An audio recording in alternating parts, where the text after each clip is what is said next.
Professor Zorvath, a wise and aged member of the Galactic Union's educational faculty, stood before his class of eager alien students.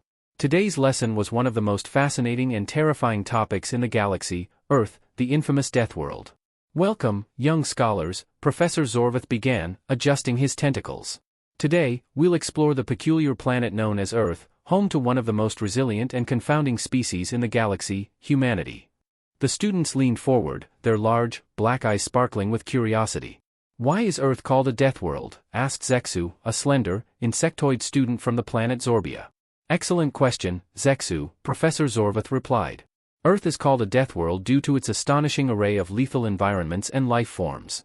From toxic jungles to scorching deserts, and from microscopic pathogens to gargantuan predators, Earth is a planet where life and death walk hand in hand." The students exchanged uneasy glances. "But, Professor," asked Thorv, a hulking, four-armed student from the planet Krail, "how do humans survive in such a hostile environment?" "Ah, that's the remarkable part," Professor Zorvath said with a smile. "Humans have evolved to thrive in this crucible of adversity. Their species has developed an incredible capacity for adaptability, innovation, and cooperation. They've harnessed the power of fire, atom, and information to conquer their environment and expand their presence into space." The students looked at each other in awe. "Consider this," Professor Zorvath continued. "Humans have survived and even flourished in the face of deadly diseases that would decimate other species, natural disasters that would destroy entire civilizations, self-inflicted wars and conflicts that would cripple any other species, and, most astonishingly, their own propensity for destructive tendencies." The classroom fell silent as the students digested this information. "But, Professor," asked Zexu, "why do humans seem so optimistic, despite living on a death world?" Professor Zorvath chuckled. "Ah, that's the most fascinating aspect of humanity. Despite facing unimaginable challenges, humans possess an unyielding spirit, a capacity for hope, and an innate drive to explore, discover, and push beyond the boundaries of their world. This, my young friends, is what makes humanity a force to be reckoned with in the galaxy." As the lesson concluded, the alien students left the classroom with a newfound respect for humanity and their remarkable planet, Earth, the Death World. Professor Zorvath, a wise and aged member of the Galactic Union's educational faculty, stood before his class of eager alien students. Today's lesson was one of the most fascinating and terrifying topics in the galaxy, Earth, the infamous Death World.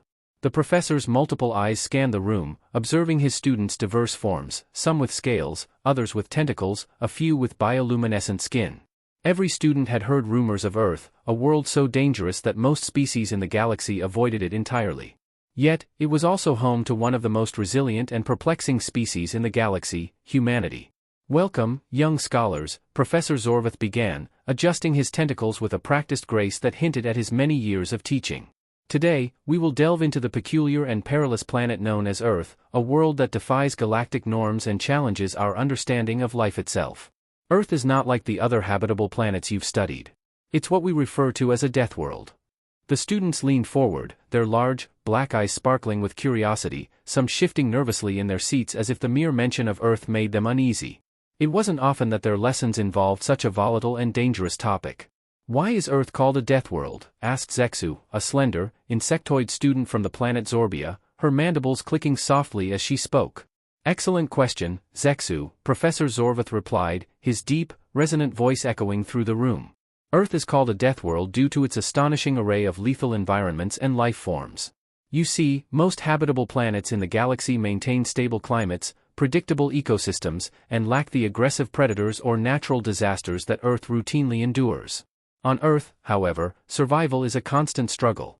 From toxic jungles to scorching deserts, from microscopic pathogens that can decimate a population in days to gargantuan predators that can tear a creature apart in moments, Earth is a planet where life and death walk hand in hand." The students exchanged uneasy glances. The concept of a world so inherently dangerous was difficult to comprehend. On their home planets, life was generally peaceful, ecosystems balanced and regulated to ensure the survival of all species. The idea of a planet so hostile to life was foreign to them. "But, Professor," asked Thorv, a hulking, four-armed student from the planet Krail, his voice a deep rumble, "how do humans survive in such a hostile environment?" "Ah, that's the truly remarkable part," Professor Zorvath said, a small smile curling his thin, reptilian lips. "Humans have evolved to not only survive but thrive in this crucible of adversity.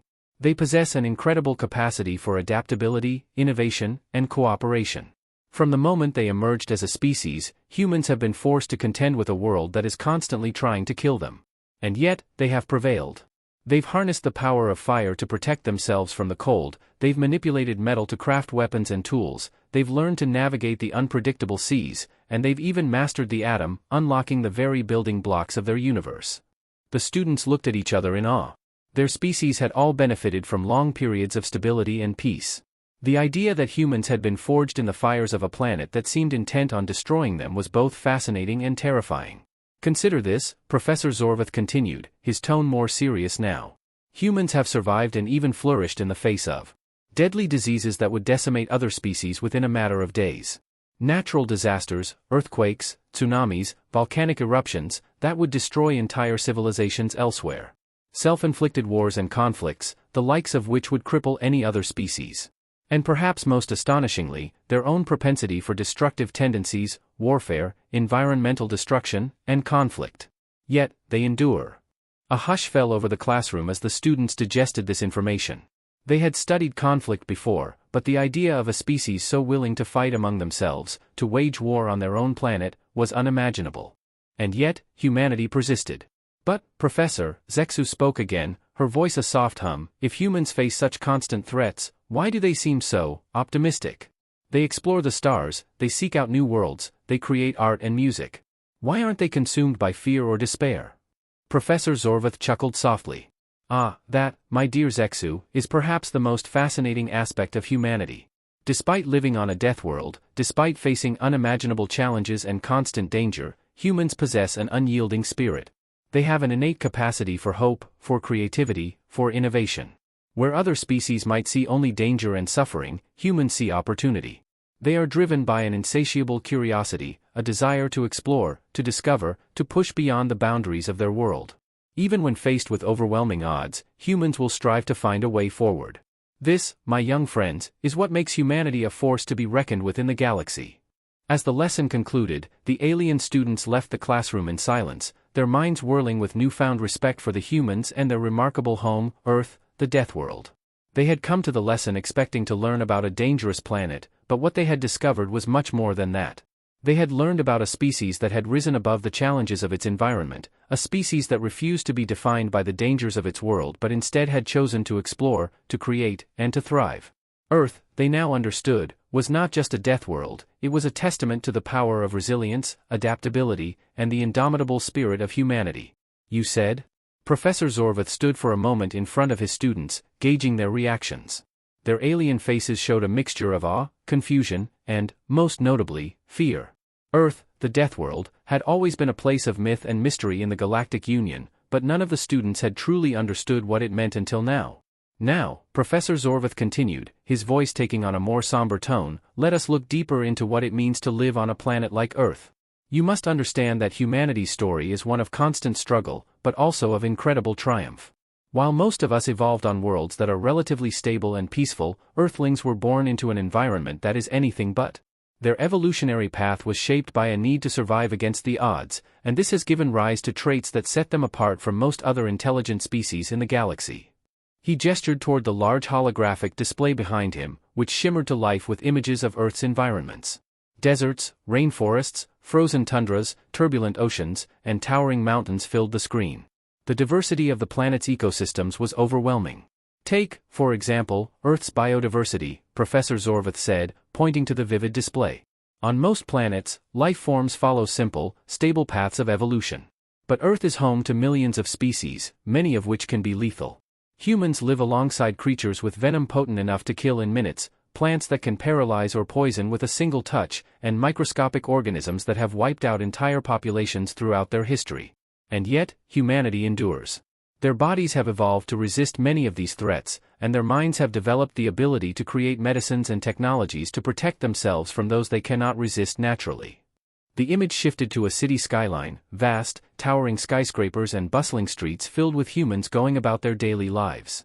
But the dangers of Earth's natural environment are only part of the story, Zorvath continued.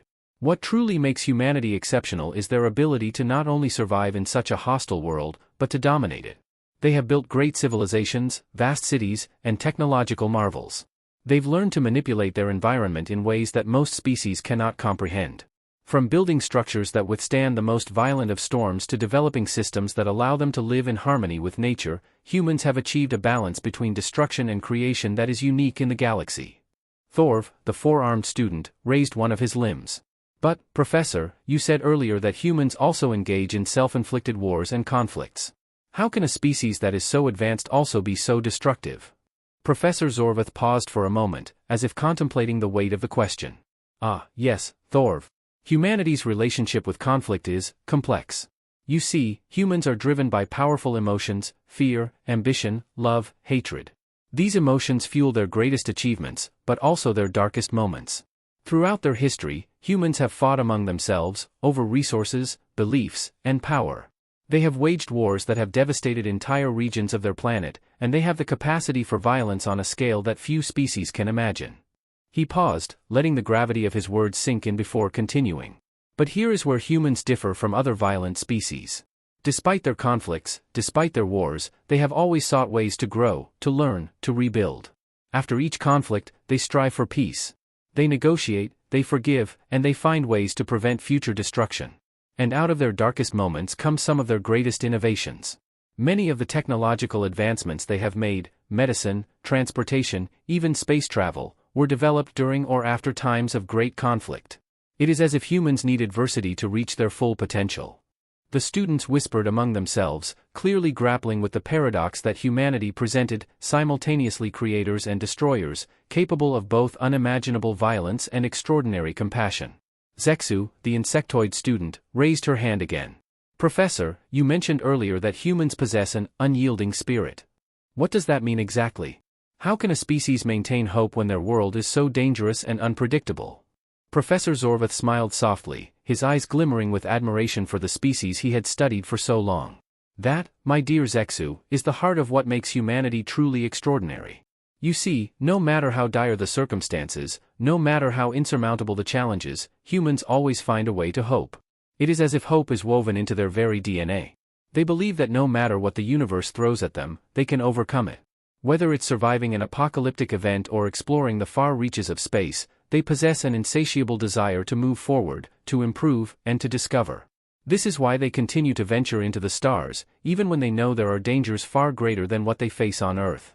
The holographic display shifted again, this time showing humans in space, astronauts working on a space station, probes sent to distant planets, a spacecraft traveling through the vastness of space. Despite the dangers of their homeworld, or perhaps because of them, humans are one of the few species brave, or perhaps reckless, enough to venture beyond their own planet in search of new horizons. They are explorers at heart. They've already set foot on their moon and sent machines to explore distant planets in their solar system. Their curiosity knows no bounds. And even now, as we speak, humans are developing the technology to travel beyond their own star system.